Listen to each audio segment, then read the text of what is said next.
Why is my nose so runny? Every time you get outside, my nose gets runny. You think I'm dying? Probably you just have a runny nose. So today we're gonna do a Q&A. We're gonna jump straight into it because we answered this in our last video. Total build cost for the Giulia, going straight into it, we're at $31,000. That's including the purchase price of the car, which is $18,500. And we're on our phones because we have the questions here. Somebody got mad at us last time. Yeah, someone grilled me for being on my phone. Do y'all have any problems with the car? I've had a couple, that's why. The only issues we had with the car, which I didn't really realize it was an issue, but we did have a little bit of smoking from the O-ring. That was that, and then they had replaced the radiator selector for the infotainment center goes out. That's about it. That's it. Other issues with the car? I'm trying to think. Not really. Not really. Not really big issues with the car. Honestly, for what it is, I know Alfa gets a bad rap for reliability, but honestly, mechanically, the car's perfectly sound, you know? And we've been boosted the whole entire time, for the most part. If you've seen our videos, we drive this car pretty hard, so. Yeah, we don't drive it like, you know, we drive it like we stole it. Why doesn't it have spinner rims? Well. I forgot we got some crazy questions. Well, you know. You know. Crystal left that life behind her. So no. I'm gonna put some spinner rims just because of that. Wow, just kidding, I'm not doing that. That'd be a great video. Bigger turbo soon. So I know somebody asked this. Shout out to, and then we're gonna post all the questions of who asked them. Yeah. So the ridiculous ones like Miggy, that's on you. Your name's gonna be right up there. Super big. Extra large for him. But bigger turbo, so we are going to work with Eurocompulsion with their turbo once it releases. Right now we're waiting on a tune. Shout out to Eurocompulsion. Eurocompulsion always supports us with, you know, everything. Not only do they repost us a lot, we were running their tune, we're running their intake. Nothing but love from Eurocompulsion. What's the most annoying thing about the car, bro? Okay, well, you're not going to agree with this, but the AC, for me. Oh my God. Okay, I'm so glad that we talked about this. And the 5 things we hate about the Alfa Romeo Giulia. You guys ripped us apart. I said we're gonna say this again. It really annoying when you put the car into reverse, like the screen goes black. But even when you put it into drive, it still goes black for a little bit. So people were like, "Oh, it's a safety feature, so you can hear kids screaming." Anyways, makes zero sense. I don't know. At the end of the day, right now, this is the perfect time to make this video because it's 90 degrees and all week it's been about 102, 103 degrees. Guess what I get to do when I'm in reverse? Nothing. I get to sweat in the hot Texas heat. What's more impressive to you, the performance or the handling of the Giulia? And that's from the Alfa Technician. If you guys aren't following the Alfa Technician, he is very good on YouTube. Yes. He has a lot of maintenance, like oil changes, all the serpentine belts, all the really cool stuff. Definitely go check his channel out. But what is the most important? Handling. Handling. I'm the opposite. Performance? I'm gonna say performance. The handling, don't get me wrong, the handling, bar none. For the price point that we paid for this car, you can't compare it. But as far as performance, it has a good kick to it for the price point. Now it's not the most impressive, right? It's not like a 500 horsepower QV. But with that being said, it is a little 4-cylinder turbo. It makes some good power for what it is. So the performance for a 2.0, I would say, is solid compared to everything else that's on the market. Yeah. Why the Giulia? Long story short, I don't know if you guys knew this, but if you guys are new, I used to own a 2008 Honda Accord. Gang gang. Squad. But it was time to upgrade, and I drove the Giulia one time, and I took her home same day. And he had a white one, actually, and that's where I saw it. If you guys are OGs, you guys know I had a white one with red interior. Yeah. I was like, what is this? I've never seen a Giulia ever until I saw Ricky pull up on one. Why the Giulia for me? Great question.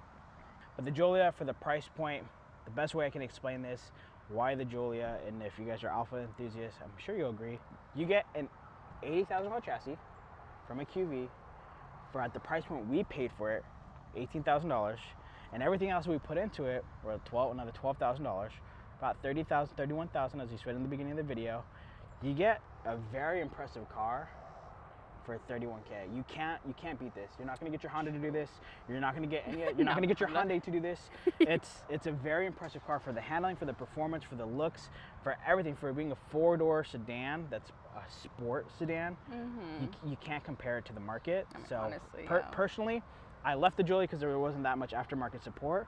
But once she got back into the Giulia, and this is the car she wanted, we actually never intended to modify it. But as we started modifying it, I just fell more and more in love with the car and the brand. Somebody said sell it for the 400Z. Let me put my phone back out. Like I'm reading something off, but I'm not. It just gives me a good place to think. Sell it for the 400Z. So to answer that question, this car will never go anywhere. As of right now, will never go anywhere. As of right now. Well, we don't know if they're gonna come out with a 2020. You know. So where does my car have to go? You know. Why don't you sell your IS or your FR-S? That's never gonna happen. Well, this car's never leaving. The Giulia, because we create content, pretty much half the stuff that we pay for is free. It's the cost to own for us is very, very, very, very, very, very minimal. So this should never leave our garage unless, you know, we quit YouTube. But I do want a 400Z, so it's up in the air. We do want a 400Z. At the end of the day, I personally, if you guys have been following me for a while, you guys know I'm a huge Datsun enthusiast, a huge Nissan enthusiast. I know I don't have any Nissans or Datsuns in my garage, but I've owned a few different Datsuns and I've owned a few different Nissans. And my first car was a Nissan 300ZX for a fun fact. But yes, the 400Z I definitely want in my collection and pays homage. I did too. I know Fast Alpha doesn't agree with me, but it pays homage to the original Datsun. I personally love the 400Z and I can go about it all day, but yes, we definitely. It's a beautiful car. I definitely intend on purchasing one, if not very soon, in the soon future. If you had to do everything all over again, is there anything you would do differently? The front grille? Oh my God. Or not do that? Just buy the. Spend the money. Just. So if you guys remember back in the day, we had a video where we had to Dremel out the cheap one that we got from eBay. Yeah. Don't do that. It's just worth it just to buy the regular one. Personally, we've talked about this because we wanted to buy another Giulia, do a rebuild, and do just a track build. I don't think we would have really done anything different. What I'm really concerned about more than anything, which me and Crystal fought about before we even got this done, was the color. Now we love the color, but my favorite color on any car is green. And so if I was gonna redo it again, maybe would have went green, I don't know. How do you feel about how poorly the Alphas hold their value in the market? Oof. I'll take this one because I have a perfect answer for this one. How poorly they hold their value. So they do hold their value pretty poor. I think the base price is $35,000 or $40,000 for a base model Giulia 2.0 with no features added onto it. And when I first got my Giulia back in 2017, I lost 50% of my value within like the first year or two, which is, you already know 20% of the value is going to go off once you drive off the lot, but 50% of the value, because that's rough. That's a hard pill to swallow. Alpha's kind of hurting themselves in the sense of the way that they're going is electric. The way that they're trying to appeal is to the mass public. So I don't know how much longer we're going to have these 2.0s, the multi-air engine or the QVs, before we go electric. So right now you're going to take the hit, but in the long run, you're going to end up getting more value because I think they're going to be considered classics. Haggerty has them for the QVs listed as most likely to be a classic vehicle. So I think this is going to be the same thing. It's going to be a classic, and eventually your money's going to go down right now, but eventually your money will go back up. And if the FCA product line for the Alphas continues, at the end of the day, you'll still be able to service it. So hopefully Alpha stays here in the States. Should you get an extended warranty, how long do you plan on keeping it? Forever. So we would answer that forever. But should you get an extended warranty? Personally, because I used to be a sales consultant, if you guys didn't know that, I used to sell cars. I'm a huge advocate. You can't sell a product without believing in it, so I believe in extended warranties. I know a lot of people are indifferent about that, but you should always get an extended warranty. I'm gonna place some information down in the description if you guys ever do want to get an extended warranty. I know there's a guy that helps out a lot of different Alpha owners. I have no affiliation whatsoever. Anytime I give you guys recommendations, especially when you guys come into my DMs, I have no affiliation with anybody. I just have a lot of knowledge. Experience. Just learning it the rough way. But there's somebody that sells extended warranties. I'll put his information down below.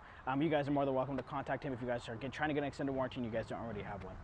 What are some things you should have known about the car before buying it? I said this in the 5 things you hate about the Alfa Romeo Giulia, but I'll say this again.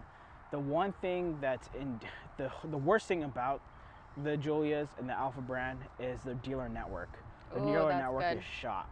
Yeah, it's pretty bad. You can get a price for an oil change for us for like $150 at the Fort Worth. Some people are getting charged $250, $500. It's just some astronomical prices. Yeah. So the dealer network, depending on where you're at, can be very stressful. I know somebody hit us up in our DMs the other day about a fuel pump. Fort Worth, which even our local dealership was trying to charge her $1,200. She got another quote for $500 somewhere here locally that deals with Alphas. Yeah. So it's the dealer network and the price associated you know, if you're trying to jump into one of these, if you're watching this and haven't bought one, definitely check your local dealer prices, because that's the one thing I would have liked to know. Good thing that we are in Texas and we do have a good dealership, some good options, because if you're not, it can get pretty rough. Yeah.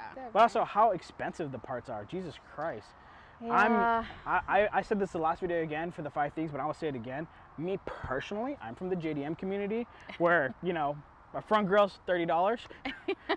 Just that little carbon piece right there, just that tiny little thing was $500 plus.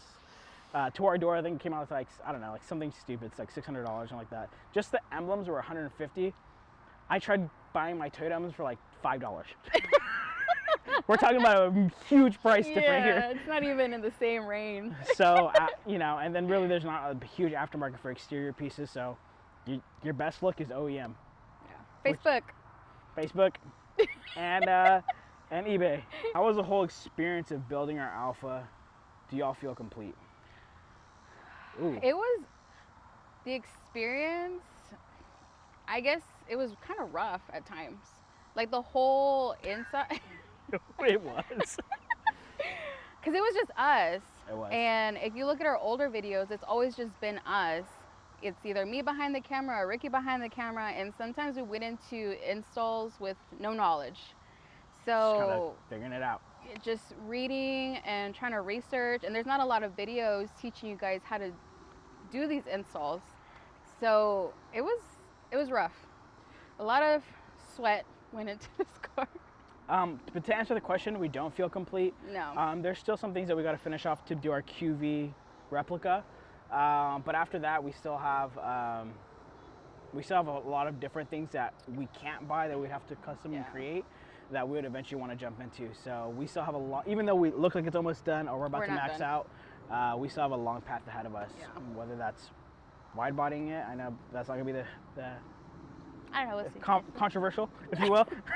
Somebody said, I'm thinking about doing the JB4 plus Monza Madness exhaust. Well, I feel a power difference in my TI. Anytime you do a power upgrade, you're always going to feel a difference. Exhaust and JB4, 100% you'll feel a difference. Personally, instead of going with the Monza Madness, I think it's Euro Propulsion sells a Corsa. I think that is. I think that's the better option. If you're going to spend the money on parts, do it right the first time, because you're going to end up selling it and then just doing it all over again. From experience, do it right the first time. Always. What is your favorite thing about your car? That's from Alpha Technician. I like the red button. That's my favorite thing. Personally, I know a lot of people ask me this question. You know, how much horsepower does race mode add? It doesn't add horsepower, but the drivability completely changes. The shifts are incredibly fast. So my favorite thing, I just love seeing it turn yellow, turn the whole race mode on. I love to waste fuel, and just put my paddle shifters in and just But yeah, it feels really good. So race mode is my favorite part about the car.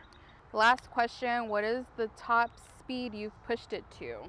130 miles per hour, and I think I have it on video too. Yeah, I think that's the top. But you know, we'll see. We'll see how. We still have to test race mode out.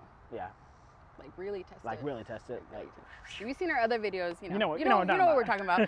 I think that's where we're going to conclude. This wasn't supposed to be a long video. Hopefully we answered a lot of your guys' questions.